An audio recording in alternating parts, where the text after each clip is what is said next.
Hi guys, welcome to Eyes Closed with Can't Swim. I'm here with Chris, who's kindly taken some time after soundcheck to chat with me.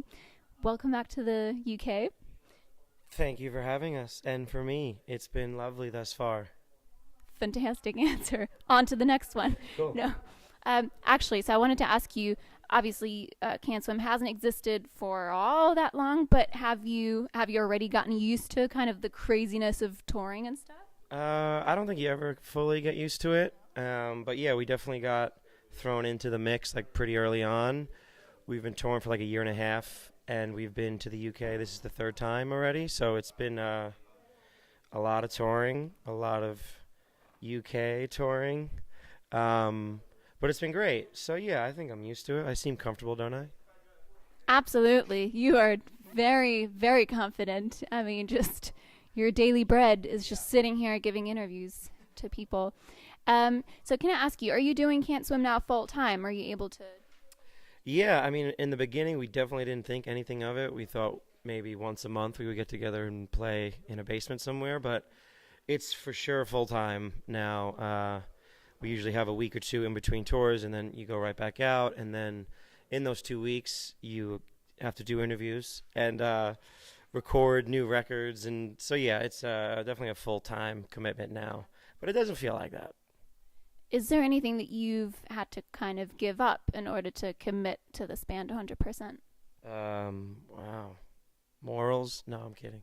No, I don't know. I've always played in bands. I've always toured. I never had much of like a steady home life of like a 9 to 5 or anything. But yeah, there's sacrifices like anything.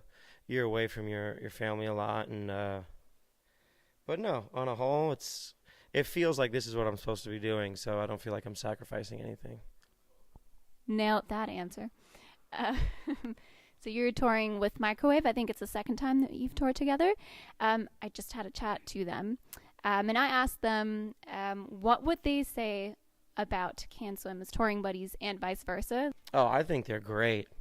They're far taller than us. Really tall guys in that band. And very handsome.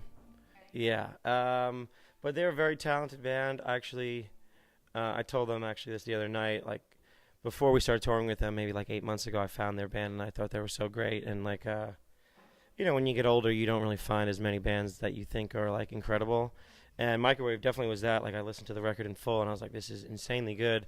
And now we tour with them all the time. So it's quite a privilege to call a friend, someone that's in a band that you really admired, that now that's just like a close buddy of mine. And yeah, they're great. I think they're going to do very large. If they don't do very large things, I'll be upset with the world because I think they deserve it all. Yeah, for sure. Something will be wrong with the world if yeah. I agree. So what do you think that they said about you? You guys are annoying. It's not what they said, Okay. but You could get you that will vibe. see. No. No, absolutely not. Yeah, I would hope to think that they think we're nice. We always are nice to them, kinda.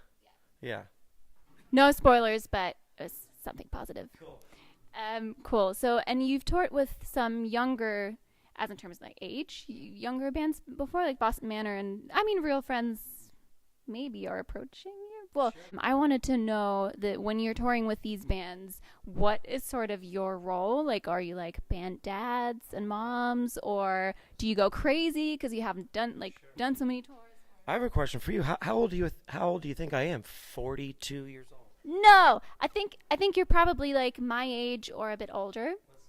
Okay, I don't know what your age is, but it's probably about the same as mine.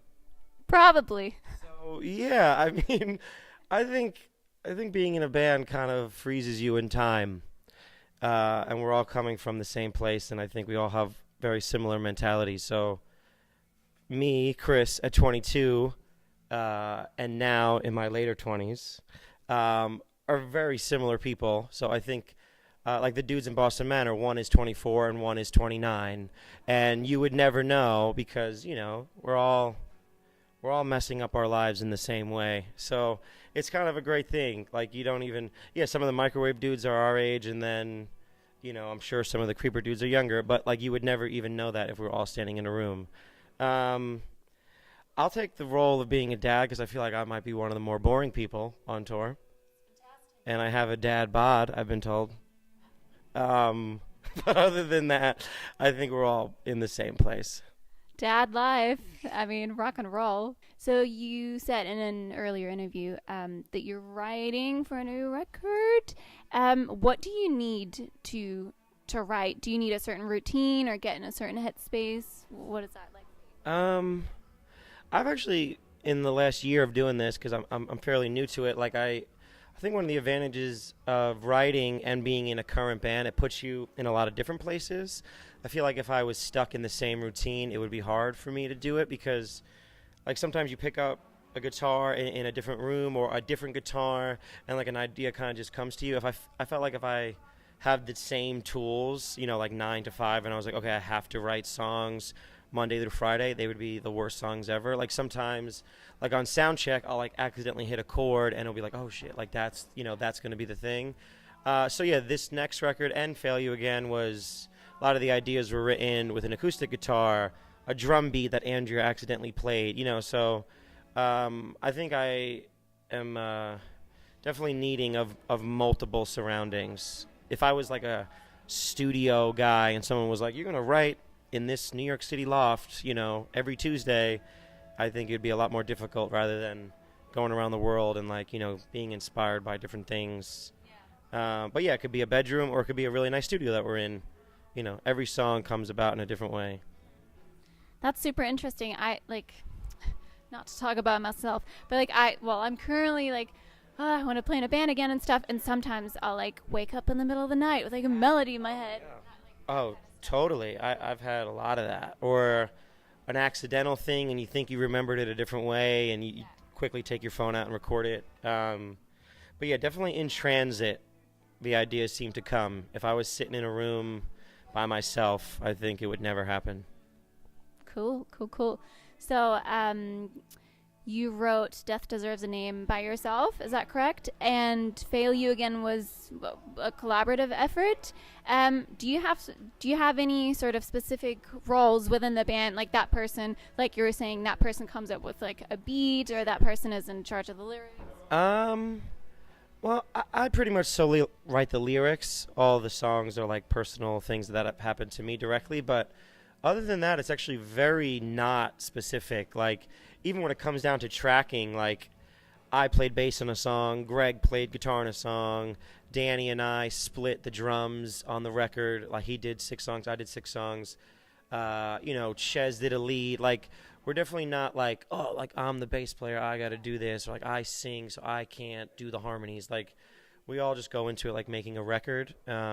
Even Ches, our guitar player who has no idea how to play drums at all, we kind of wanted like a sloppy kind of feel for a certain part, so we just like put him on the drums and like did something. Yeah, definitely not like arrogant in that way of like this has to be my tone. Or I think we're all, you know, in it for the same reason of like writing a good song rather than like a sick guitar solo. Yeah. So yeah, lyrically I would say I'm the only one that does that, but everything else is very collaborative. I've taken a bass line that I thought of and Greg elaborated on it, you know, so it's all can't swim. You know, the band comes first rather than the musicianship. Yeah. Sick. Lovely answer. Great. My last question is, you unfollowed Jackie Chan on Instagram.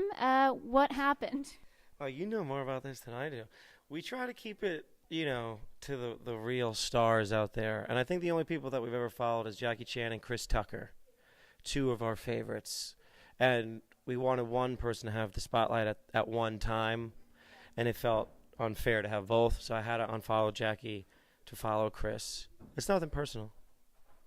Hear that, Jackie Chan? But Rush Hour 4 apparently is coming out if Chris Tucker is also down. I have heard this, and we've been excited and looking on many Reddits to see if it's true. Fingers crossed. Geeking out. That's amazing. Thank you so much, Chris. Have a great show tonight. I'm really excited to see you guys. Cheers. Thank you for having me. Thank you so much.